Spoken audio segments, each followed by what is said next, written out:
first question is, when you say you were welcomed with open arms right from the launch, that's certainly not true of most startups or most indie labels in general. What do you attribute that to? Well, you see, there's a difference between fluff and peanut butter. So what I'm trying to tell you is, when I get on that microphone, I'm like pure silk, baby. And when others get on the microphone, they're like fluff. They're added to the sandwich. But you see, when you think of a PB and J, guess what word comes first, baby? PB. That's what I am. What's going on, everybody? It's your boy Michael back with another episode of Bald Headed Chronicles. I hope you feeling good today. I'm feeling good today. So let's go ahead and get into it. I know that you still love me, and I know that you still trust me, and I miss my little freak, and I know you're thinking of me. I really do love country music, man. I must say, me being raised in Alabama, I really do have a love for country music. One thing that always fascinates me is different genres doing interviews. Some of my favorite interviews to watch happen to be country artists. Interesting, but also comical. And you know, like, sometimes I can't help but wonder to myself, what would I be like if I were a country artist and I were in my own interview? You said 5? Is it 5 or 4? All right. I'm trying to make sure, man. I'm trying to look. I don't even know if I look right. All right, I rushed on over here. It's about a 30-minute drive. I need a touch up. I'm not sure if I'm doing. Can I get a touch up really quick? Come on. Give my face for me. Oh, thank you. There we go, sugar. Right there on the right side. Get towards the jawline so I can look more affectionate when I talk. Thank you, honey. You have a nice one now. Don't worry about me. What I'm here to do and what I does best is I provide for the people. Now, I can't do that if you're worried about what you're gonna ask me, honey. So you just do what you do, all right? I'll take care of the rest. Let's come on. Now, I'm not too braggadocious right now. I promised my folk back home I'd calm it down. So what actually goes into it is a very detailed thought. I want to have marketability to all the masses. I don't believe in, separation and things like that. So for me, it's more about the soul. How much soul can I put into a song? I think that's my key right there. Thank you so much. Really great stuff. Whew, it's getting kind of hot in here, sweetie. Can we get somebody to cut the air on? Can I get another touch up? I'm sorry, I'm just sweating over. Oh, thank you. A little bit to the left, right there. All right, come on. All right, thank you. Back to it.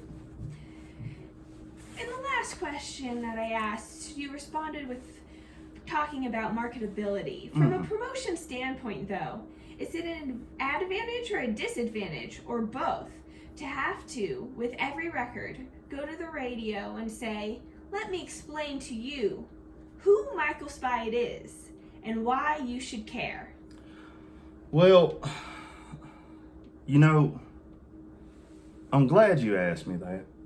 I often struggle with this one right here. I still struggle with that one today.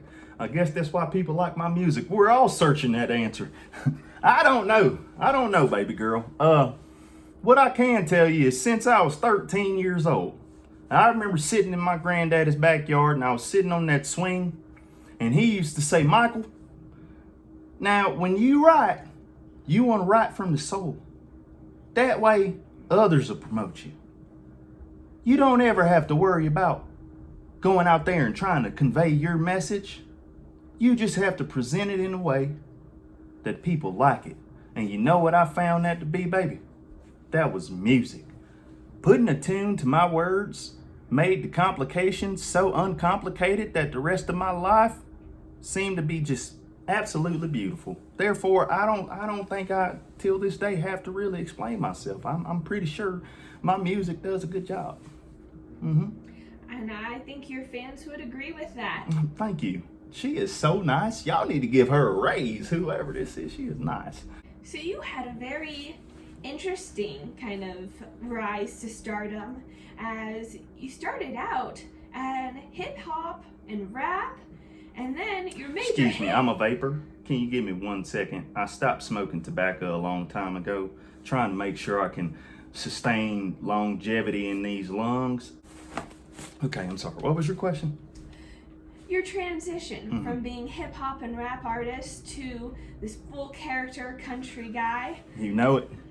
How did that transition flow for you, and what made it special? The thing that made it special is everyone else was urging me to do it. You know, I grew up in a background of hearing just about everything, and I mean from Kenny Chesney all the way down to Tupac, down to Tupac. Therefore, when I write, I don't have like a very simple style. So the transition for me wasn't too hard, just to be honest. It was just like another day at the office. This is peanut butter over here. There's not much. There's only one ingredient. You got peanuts, and sometimes you can flavor it up with salt. And personally, to me, I'm the peanut butter, so the instrumental is my salt. That it is. Thank you. Thank you. Sure did. I told one of my bandmates I was going to be down there to help him set everything up. It's been like 20 years since we've had a chance to like do everything by ourselves. I guess I've gotten spoiled, and that's why he's so angry at me right now. So I'm just going to tell him I'll be down there in about 13 to 35 minutes. That sound good to y'all? We got we could do another 2 minutes. All right. This one's for all of the fans. Can we expect another country song from you soon? That's a tough one. You know, I really do put my all and my everything into my music. I don't leave nothing back. I mean, I go hard like Brett Favre in the fourth quarter on 3-yard line with only 2 seconds left in the game, and he's going to win it. He's damn near going to win it. So for me, you know, I really asked the question, how could I not drop another country album? The only difference is, for this one, I might put a lot more versatility on there, if you know what I mean. Maybe you don't. But if you are wondering, I say just look out for me, all right? Y'all have a good one. Well, guys,